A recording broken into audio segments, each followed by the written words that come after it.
Hello, I'm Stephen Cruz, mortgage broker with Verico iMortgage Solutions, and we're here today talking a little bit about the 8 mistakes home buyers make when arranging a mortgage. And we've already gone through a number of these mistakes. We talked about the pre-approval process. We talked about interviewing more than one lender. Talked a little bit about penalties and the calculations, how that works and how they're different between different lenders. Talked a little bit about budgeting for the closing costs and some expected and unexpected closing costs in some cases.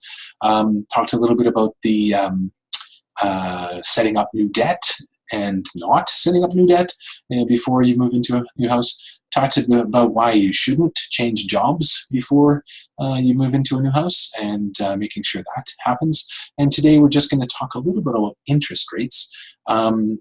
Interest rates is a topic that I always get asked about. Clients constantly ask about, what rate can I get? How do I get the best rate?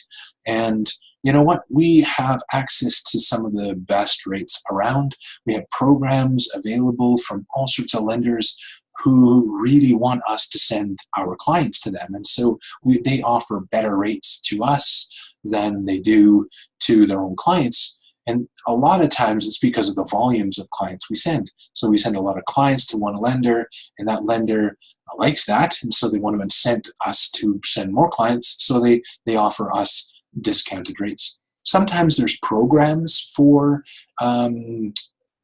better interest rates, and you have to be careful with the programs. And some lenders will advertise, this fantastic interest rate, but it comes with stipulations and restrictions. And so it's really important to keep an eye on what interest rate is available and what restrictions come with those interest rates. So traditionally with mortgages, generally, if I can generalize, if you want to purchase a house, you would get either a high ratio or a conventional mortgage. And high ratio mortgages are insured, which means there's an insurer that backs the bank and allows you to purchase with less than 20% down. Conventional mortgage, you can put 20% down or more, doesn't need to be insured.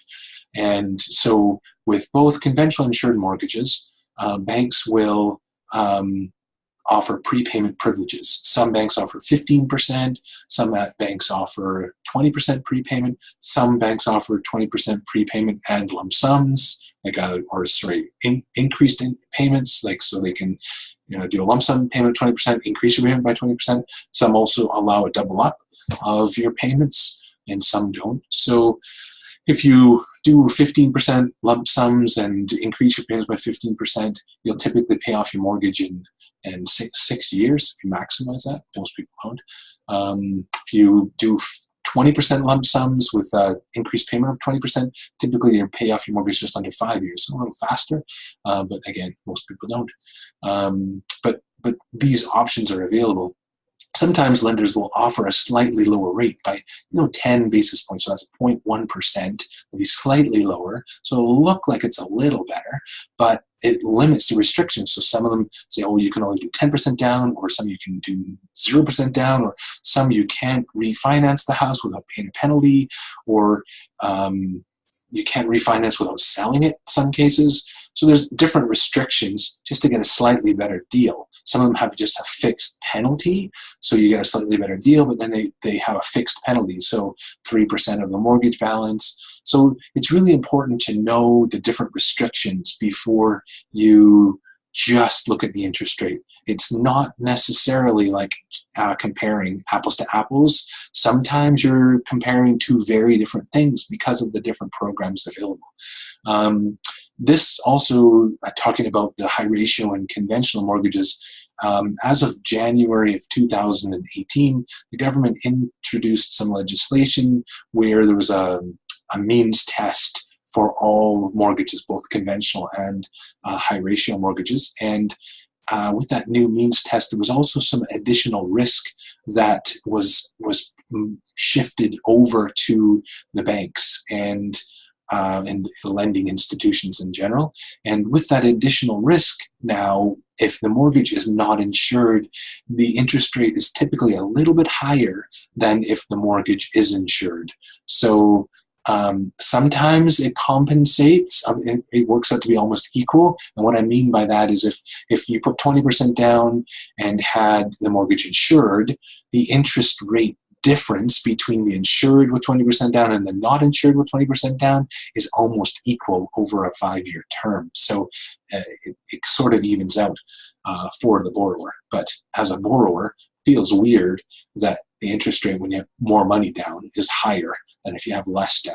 And that is just what it is at the moment. And that is a government implemented issue that happened because of those changes. One of the things I want to talk about, and I kind of tipped on it, was penalties. When you have a lower interest rate, you have to be careful that the penalty is not higher down the road. It may feel okay. Oh yeah, I'm getting a better rate, so I don't care. But you will care 2 years down the road if something happens and you want to sell your house and suddenly you're paying 2 or 3 times more than you would have paid had you taken the other mortgage that was slightly higher, like by 10 basis points. And some of the restrictions prevent you from refinancing or paying out the mortgage early. And those are the most onerous in some cases. And I have had clients where we couldn't pay out the mortgage because the bank just wouldn't let them. The bank didn't approve them for the mortgage anymore. And there's other lenders who would, and at very good interest rates, but the bank they had their mortgage with had some restrictions and they wouldn't let them refinance. So you have to be careful and go in with your eyes open when you choose an interest rate. And, we all want the best interest rate, but you also want to be careful of the restrictions.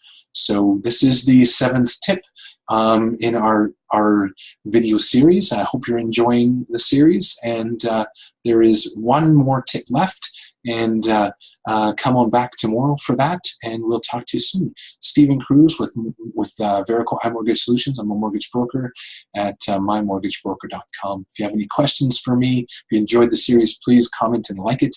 Like my Facebook page, or like my Google page. There's so many pages you can like, and you can like them all. Happy to do that. Anyway, Stephen Cruz, mortgage broker, iMortgage Solutions. Have a great day.